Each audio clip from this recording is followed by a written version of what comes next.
সবে বিয়ে হয়ে শ্বশুরবাড়িতে এসেছে টিয়া। শুভর অফিসের ব্যস্ততার জন্য সেভাবে বিয়েটা করা হয়নি। রেজিস্ট্রি বিয়ের পর তেমন কাউকে জানানো হয়নি ওদের। পিরিয়ড শুরু হয়েছে টিয়ার। পিরিয়ড শুরু হলে সে কিছুতেই ঠিক থাকতে পারে না।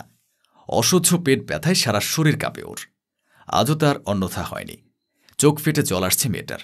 কি করবে কিছুই বুঝে উঠতে পারছে না। এটা বাপের বাড়ি হলে চুপচাপ ঘর বন্ধ করে শুয়ে থাকত। সারাদিন মা কত যত্ন করে খাওয়াতেন। বাবা অফিস থেকে ফেরার সময় আইসক্রিম নিয়ে আসত। কিন্তু এটা তো টিয়ার শ্বশুর বাড়ি, একদম নতুন জায়গা।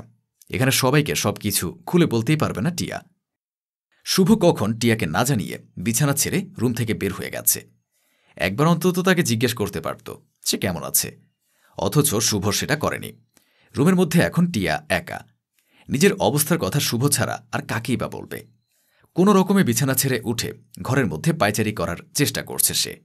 পা ফেলতেও ভীষণ কষ্ট হচ্ছে, তবুও জোর করে পা ফেলতে হচ্ছে। হঠাৎ টিয়ার শাশুড়ি বলল, কি গো, তুমি এখনো রেডি হওনি? ঘর ভর্তি আত্মীয় স্বজন, নতুন বউয়ের এই অবস্থা, বাসি কাপড়টাও ছাড়েনি। এই মেয়েকে নিয়ে আমি যে কি করি। লোকজন তোমাকে দেখতে এসেছে আর তুমি এখনো এভাবে দাঁড়িয়ে আছো। শুভ তোমাকে বলে দেয়নি সকাল 6টার আগে এ বাড়িতে বিছানা ছাড়তে হয়? টিয়া কিছু না বলে বিছানায় গিয়ে চুপচাপ বসল। শাশুড়িমা বললেন, তাড়াতাড়ি রেডি হয়ে বাইরে এসো, ফুলবাড়ির মেজদি আর তার ছেলেমেয়েরা তোমাকে দেখতে এসেছে। ওরা কিন্তু বনিদি বাড়ির লোক। মেজদির বৌমা কত ভদ্র সেটা গেলেই তুমি দেখতে পাবে। তারা কত দূর থেকে এসে আগ্রহ নিয়ে বসে আছে। আর উনি এখনো বিছানায় বসে ভাবছেন ঘর থেকে বেরোবেন কিনা। দেরি করো না কিন্তু, তাড়াতাড়ি এসো। এটা বলে শাশুড়িমা চলে গেলেন।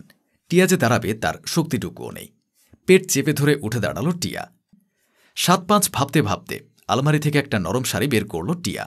তারপর সেটাকে কোনো রকমে গায়ে জড়িয়ে চিরুনি দিয়ে নিজের চুলগুলো একটু সমান করে নিল। এদিকে পেটটা যেন কামড় দিয়ে উঠছে। নিজেকে কোনো রকমের সামলে আত্মীয় স্বজনদের সামনে গিয়ে দাঁড়ালো টিয়া। ওকে আসতে দেখে সকলে হেসে উঠল।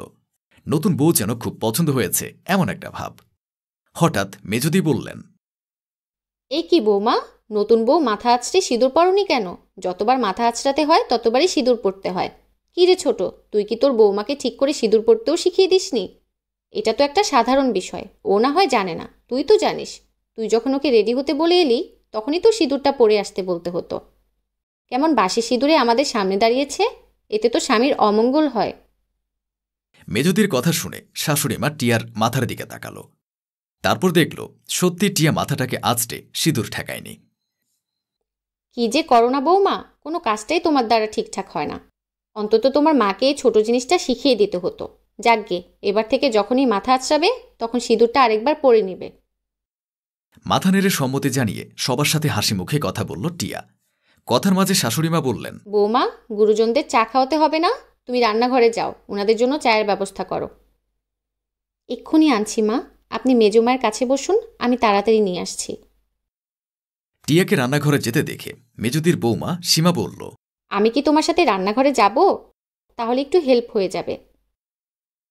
না দিদি ভাই, তোমাকে যেতে হবে না। তুমি আমাদের বাড়িতে কতদিন পর এসেছো, তুমি বিশ্রাম করো, আমি চা করে নিয়ে আসছি। চা করা এমন তো কিছু কঠিন কাজ নয়, ও আমি একাই করে নিতে পারবো। এ কথা বলে রান্নাঘরে গিয়ে চা বসিয়ে দিল টিয়া।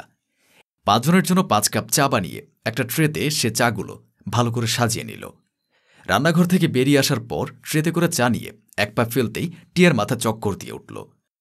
গরম চা হাতেই ঠাস করে মেঝেতে পড়ে গেল টিয়া। তারপর আর কিছুই মনে নেই টিয়ার। সে যখন চোখ খুলল তখন দেখল নিজের ঘরের বিছানায় শুয়ে আছে। শাশুড়িমা টিয়ার মাথার কাছে বসে আছেন।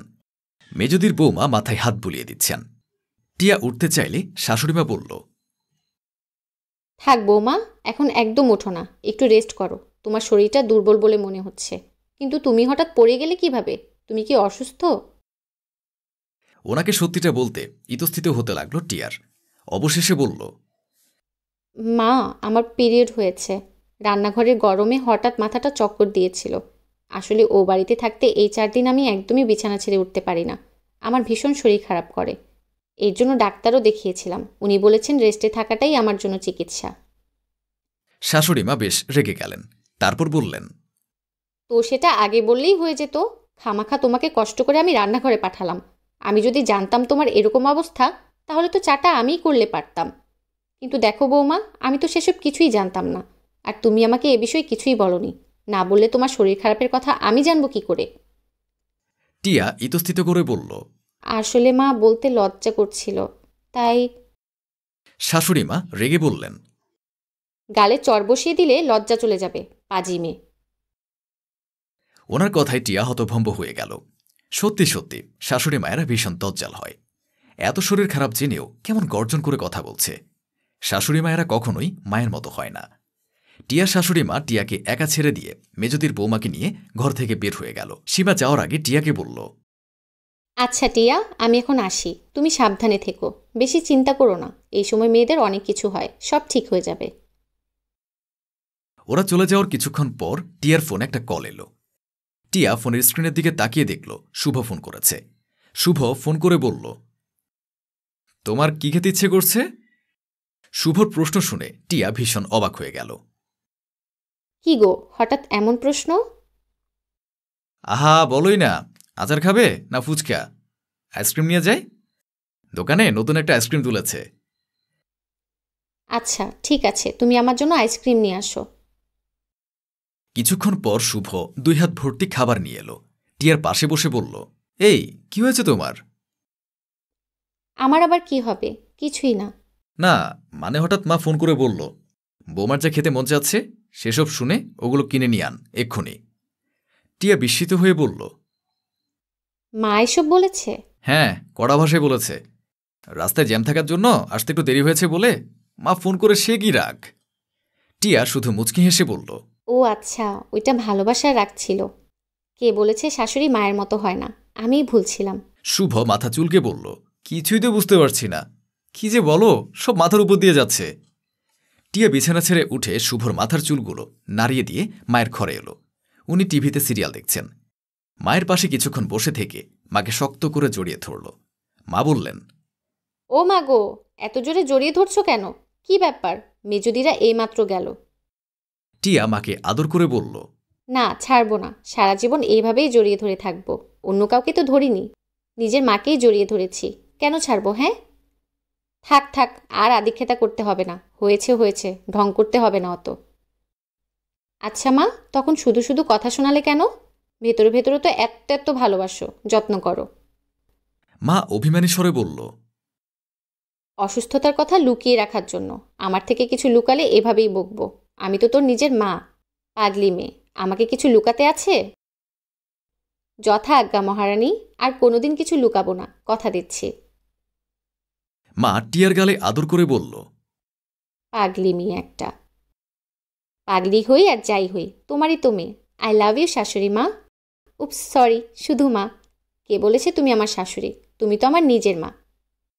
দরজার ওপাশে দাঁড়িয়ে থেকে মা আর বউয়ের এমন ভালোবাসা দেখে শুভ আনন্দে আত্মহারা হয়ে গেল আর ভাবল এভাবে একটা সংসার সুন্দর হয়ে ওঠে। শুধু ভেতরের ভালোবাসার বহিঃপ্রকাশ দরকার।